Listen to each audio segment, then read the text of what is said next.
শুভ সকাল বন্ধুরা, নতুন একটা দিনে নতুন সকালে আপনাদের সকলকে স্বাগত জানাই আমার বঙ্গকুমার চ্যানেলে। আজ 3 অগস্ট রবিবার। শুধু তাই নয়, আজ আরও একটা বিশেষ দিন। আজ হলো বন্ধু দিবস। আর এতক্ষণ যাদের দেখলে তারাই হলো আমার বন্ধু। সেই ছেলে যখন প্রথম নার্সারিতে স্কুলে ভর্তি হয়েছিল তখন থেকে আলাপ। এখন অবশ্য ছেলেমেয়েরা এক একজন এক একটা স্কুলে ভর্তি হয়েছে, আলাদা হয়েছে, তাতে আমাদের কি?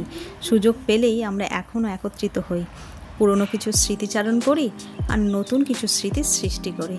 একটা গোটা দিন একসঙ্গে আমরা আনন্দে বন্ধু দিবস পালন করে থাকি। তার জন্য আলাদা করে বন্ধু দিবসের প্রয়োজন হয়নি আমাদের কখনো। আমরা যে কোনো অজুহাতে বন্ধু দিবস পালন করি, যেমন কখনো ছেলে মেয়েদের জন্মদিন, কখনো নিজেদের জন্মদিন, কখনো বা বিবাহবার্ষিক, আবার ছেলেদের যখন রেজাল্ট বেরোয়, তারা যখন নতুন ক্লাসে ওঠে, সেই আনন্দেও আমরা বন্ধু দিবস উদযাপন করি। বন্ধুদের কথা বলতে গেলে কি এত সহজে শেষ হয়? কিন্তু দেখো কেমন রান্নাঘরে চলে আসলাম। সকাল থেকে আজকে শরীরটা ভালো ছিল না, ভাবলাম আজকে আর কোনো ব্লগ করবো না, কিন্তু ওই যে চিকেন কষা করবো ভেবেই ভাবলাম তাহলে একটুখানি রেসিপিটা তোমাদের সঙ্গে শেয়ার করি। তাহলে চলো দেখে নাও কীভাবে চিকেন কষাটা বানাচ্ছি। আর হ্যাঁ, আজকে প্লিজ কেউ স্কিপ করবে না, পুরো ব্লগটা দেখো, আজ একটা সারপ্রাইজ আছে। তাহলে চলো আজকের দিনটাকে এখান থেকে দারুণভাবে শুরু করি। সঙ্গে থাকো, আশা করছি ভালো লাগবে। গরম তেলের মধ্যে গোটা গরম মশলা তেজপাতা ফোড়ন দিয়েছি, একটু ভাজা ভাজা হয়ে গেছে, যা সুন্দর গন্ধ ছাড়ছে কি বলবো। এরপর দিয়ে দিলাম পেঁয়াজ কুচোগুলোকে বেশ ভালো করে লাল লাল করে ভাজতে হবে। এরপর নেড়ে নেড়ে ভাজতে দেখো কেমন লাল লাল হয়ে গেল। আর এখন এই তেলের মধ্যে আমি দিয়ে দেবো টমেটো কুচিগুলো দিয়ে তাতে একটু লবণ দিতে হবে। লবণ দিলে কী হবে, টমেটো আর পেঁয়াজ দুটোই খুব নরম হয়ে যাবে। আর নরম হয়ে গেলে মশলাটা কষতেও সুবিধা হবে, কারণ এরপর তো আমি সব বাটা মশলা দেবো না, ওগুলো নইলে তো গোটা গোটা থাকলে অসুবিধা হবে। আর দেখো যে ওগুলো একটু নরম হয়েছে, আমি হলুদ, লঙ্কা গুঁড়ো, জিরে গুঁড়ো, ধনে গুঁড়ো যে সমস্ত গুঁড়ো মশলাগুলো দেওয়ার প্রয়োজন ছিল সবকটাই দিলাম। দিয়ে একটু ভালো করে নাড়াচাড়া করতেই দেখো খুব সুন্দর রঙ এসেছে। এটা কিন্তু কাশ্মীরি লঙ্কা গুঁড়ো দিয়েছি, আমি ঝাল লঙ্কা গুঁড়ো দিইনি। আর এই যে বাটা মশলা দিলাম, এতে আমি দিয়েছি কাঁচা লঙ্কা, এতে ছিল আদা, রসুন আর কাঁচা লঙ্কা। এবার মশলাটাকে বেশ ভালো করে কষিয়ে নিতে হবে। দেখো মশলাটার থেকে তেল ছেড়েছে। এবার চিকেনগুলো ধুয়ে রেখেছিলাম, সেগুলো দিয়ে এবার বেশ করে কষাতে হবে। কষাতে এই মাংসটা দিয়ে রান্না করে ফেলবো, আজকে আর জল দেবো। চলো এটা কষিয়ে নিই, আর সেই সঙ্গে অন্য একটা কাজ করে নিই। একটা কাজে পড়ে থাকলে চলবে বলো? আর এই যে দেখছো বাটি, এখন তো খালি বাটি, এটা তৈরি করবো একটা ফেস প্যাক। অ্যাকচুয়ালি কী হয়েছে, আমাদের পাম্পটা খারাপ হয়েছিল আগেই জানো, বোরিংয়ের জলে চান করছিলাম, ওটাতে চান করে যেন ঠিক পোষাচ্ছিলই না। আর তারপরে আবার ফেস প্যাক কে লাগাবো, এখন পাম্পটা ঠিক হয়েছে তাই ভাবলাম একটু ফেস প্যাক করে নিই। এটা দিলাম চালের গুঁড়ো, তার মধ্যে দিয়ে দেবো অল্প একটুখানি হলুদ। এটা তোমরা যে কোনো কসমেটিক স্টোরেই পেয়ে যাবে এই হলুদটা। এবার দিয়ে দিলাম 1 চামচ টক দই, আর দিয়ে দেবো 2-4 ফোঁটা লেবু। তো দেখো এই তো ছিল সামগ্রীগুলো। এবার চলো এটাকে ভালো করে মিক্সিং করে নিয়ে আর অ্যাপ্লাই করে নিই। এই দেখো আমার পুরো রেডি হয়ে গেছে এই পেস্টটা। এটা কিন্তু যে কেউ লাগাতে পারো। চলো এটা তাহলে লাগিয়ে নিই। আর এই দেখো লাগিয়ে এসে দেখি আমার চিকেন অনেকটা রেডি হয়ে গেছে। আর একটু রেডি কুক হলেই হয়ে যাবে। বেশ ভালো করে নাড়াচাড়া দিয়ে আর ঢাকা দিয়ে গেছিলাম, অনেকটা সিদ্ধ হয়ে গেছে। চলো আর একটু কষিয়ে নিলেই হয়ে যাবে আমার চিকেন কষা। দেখেছো কি সুন্দর রং, আর কি টকবক করে ফুটছে, শুনতেও বেশ ভালো লাগছে। চলো এবার তাহলে এতে দিয়ে দিই একটুখানি গরম মশলাটা দিলেই কিন্তু আমার চিকেন কষা একদম রেডি। আর সানডেতে এরকম লাল লাল চিকেন পেলে আর কি চাই, তাই না বলো? আর এই যে গরম মশলাটা দিয়ে দিলাম, আর এইটা কিন্তু আমি ওই যে ঘরে তৈরি করি শাহি গরম মশলা, সেটাই দিয়েছি।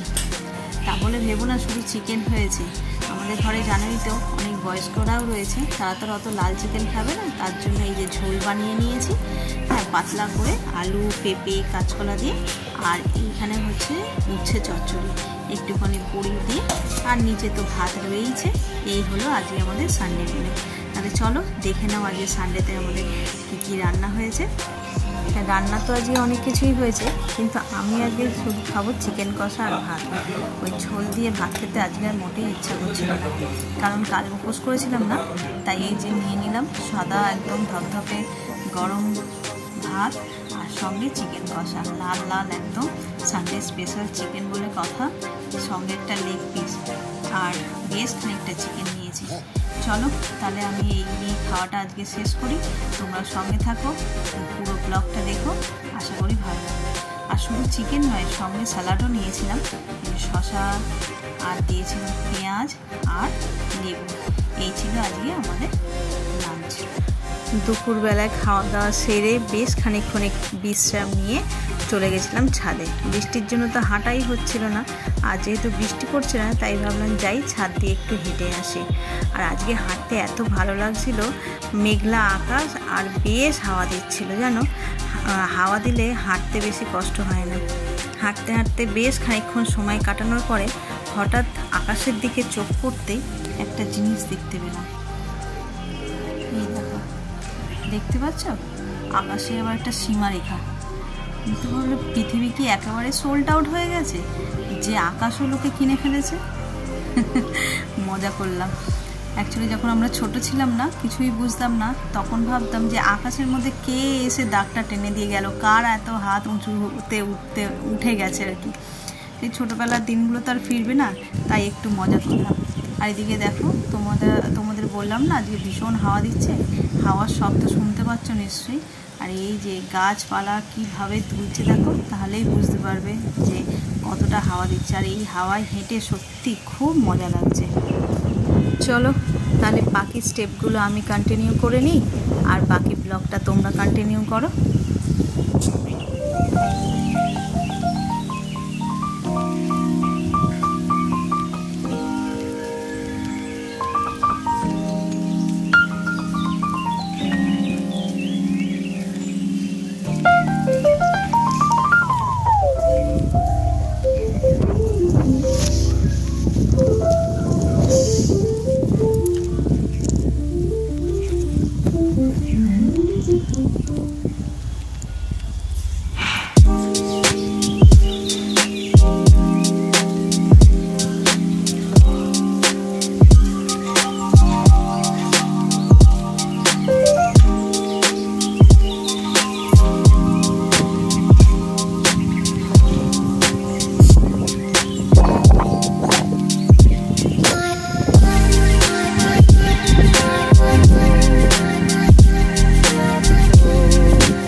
আসলাম, সেই লেবু গাছটার দিকে চোখ পড়লো।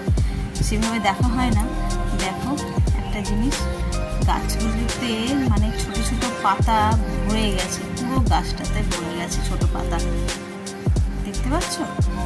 একদম ছোট্ট ছোট্ট, সেই বেল গাছে যেমন পাতাগুলো হয় ঠিক তেমন একদম কচি সবুজ রঙের ছোট ছোট পাতা ভরে গেছে। দেখে বেশ ভালো লাগছে।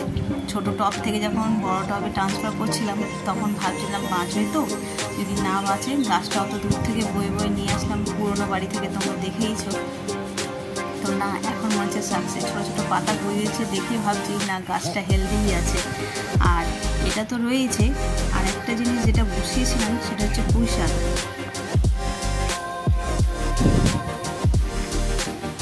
এই দেখো সেই পুঁই শাকের গোড়াগুলো বসিয়ে যে গাছগুলো তৈরি হয়েছে, এটা হচ্ছে সেইগুলো। কি মনে হচ্ছে গাছগুলো হেভি না?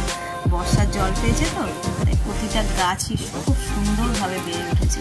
এবার এইগুলোকে একটু ট্রিটমেন্ট করলেই বেশ সুন্দর হবে। কিছুই না, এর উপরে যে ডগাগুলো আছে ওগুলোকে একটুখানি কেটে দিতে হবে, তাহলেই এগুলো দরদর করে বাড়তে শুরু করবে।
সন্ধেবেলায় হাঁটা তো আমার হয়েই গেল, চারিদিকটা অন্ধকারও করে এসেছে। চলো এবার জামা কাপড়গুলো সব তুলে নিই। আর এই শাড়িটা কালকে পরে পুজো দিতে গিয়েছিলাম না, ওটাই সকালবেলা সব কাচাকুচি করেছি। আর যাওয়ার সময় একেবারে হাত মুখটা এই ছাদ থেকেই ধুয়ে তারপরেই নিচে যাচ্ছি, কারণ হেঁটেছি, পায়ে ধুলো হয়ে গেছে, ওই কাদা পায়ে আর গেলাম না। আর সোজা চলে এসেছি রান্নাঘরে, এসে বসিয়ে দিয়েছি চা। প্রথমে একটু লিকার চা বানিয়ে নিই। আর আজকে বললো সবাই লিকার চাই খাবে, তাই আর দুধ চায়ের ঝামেলা করিনি, শুধুই লিকার চা করেছি। একটুখানি আদা দিয়ে দিলাম, আদাটা দিয়ে বেশ করে ফুটিয়ে নিয়েছি, নিয়ে পুরো আদার ফ্লেভারটা দিয়ে চলে গেছে। এবার চা পাতাটা দিয়ে দিয়েছি। আর লিকার চা না একটুখানি ফুটিয়ে ঢাকা দিয়ে রাখলে এর ফ্লেভারটা আরও ভালো পাওয়া যায়, তাই আমিও কী করেছি ঢাকা দিয়ে দিয়েছি। চাটা তো এখানে হয়ে গেল, সবাই মিলে আমার চাটা খাওয়াও হয়ে গেছে। তারপর সন্ধেবেলায় ভাই কাজ থেকে ফেরার সময় এই যে নিয়ে এসেছে ধোসা, মশলা ধোসা।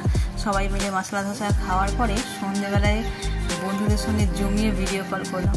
ফ্রেন্ডশিপ ডে বলে একটু কথা না বললে হয়। তারপরে তো বোর হচ্ছিলাম, কী করবো, যে সানডে বাচ্চাগুলোও পড়তে আসেনি, তাই ভাবলাম একটুখানি নিজেকেই সাজাই। তো এই নখগুলো, নেল পলিশগুলো লাগিয়ে আমি কাজ করি বলে তাই খুব তাড়াতাড়ি উঠে যায়। তাই আজকে ওগুলোকে একটু রিমুভ করলাম, করে আজকে একটু লাল রঙের নেল পলিশ করলাম। আমি সচরাচর লাল রঙের নেল পলিশ করি না, কিন্তু আজকে যেন মন হলো যে একটু লাল রঙের নেল পলিশ করবো। দেখো তো কেমন লাগছে, তোমরাই বলো কোনটা বেশি ভালো লাগে, এটা না আমি যে মিউট কালারগুলো করে থাকি হাতে, বিশেষ করে পায়ে তো আমি লাল মেরুন করি, কিন্তু হাতে সবসময় মিউট কালারই করি। আমার বেশি ভালো লাগে মিউট কালারটা। লালটা মাঝে মধ্যে ঠিক আছে, বাট সবসময়ের জন্য মিউট কালার। তা তোমরাই বলো তো কোনটা বেশি ভালো লাগছে।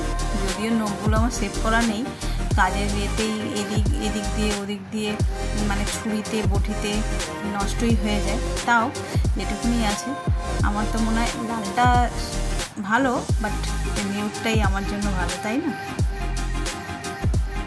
দেখো সন্ধ্যে থেকে গল্প করতে করতে তোমাদের সঙ্গে রাত্রিরও হয়ে গেল। আর এই যে রান্নাঘরে চলে এসেছি, সকালবেলা যেহেতু চিকেন কষা করাই ছিল, তো সেই জন্য রাত্রে বেশি চাপ নেই রান্নার। কিন্তু মা তো চিকেন খায় না, তাই মায়ের জন্য একটুখানি এই যে বেগুন ভাজবো। কড়াই তেল গরমই হয়ে গেছে, এই একটুখানি বেগুন ভেজে নিই। অল্পই ভাজছি, মা খাবে, আর দেখি যদি কেউ না খায় তাহলে আমি খেয়ে নেবো। তো চলো বেগুনটা ভেজে নিই। বেগুন ভাজা দিয়ে গরম গরম রুটি খেতে কার কার ভালো লাগে বলো তো? আমার তো বেশ ভালো লাগে বেগুন ভাজা, গরম রুটি আর একটা কাঁচা লঙ্কা, ব্যাস তাহলেই খাওয়াটা জাস্ট জমে যাবে। তাহলে চলো বেগুন কটা ভেজে নিই।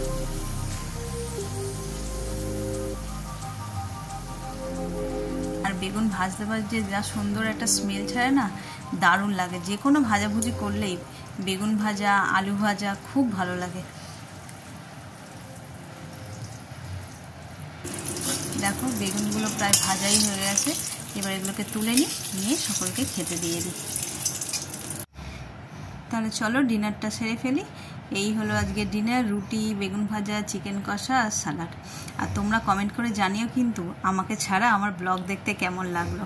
তাহলে আজকে এই পর্যন্তই রাখছি। যদি কিছু ভালো লেগে থাকে তাহলে please like, comment, share and subscribe. সকলে ভালো থাকবেন, সুস্থ থাকবেন। আগামীকাল আবার একটা নতুন দিনের সঙ্গে দেখা হচ্ছে। Good night.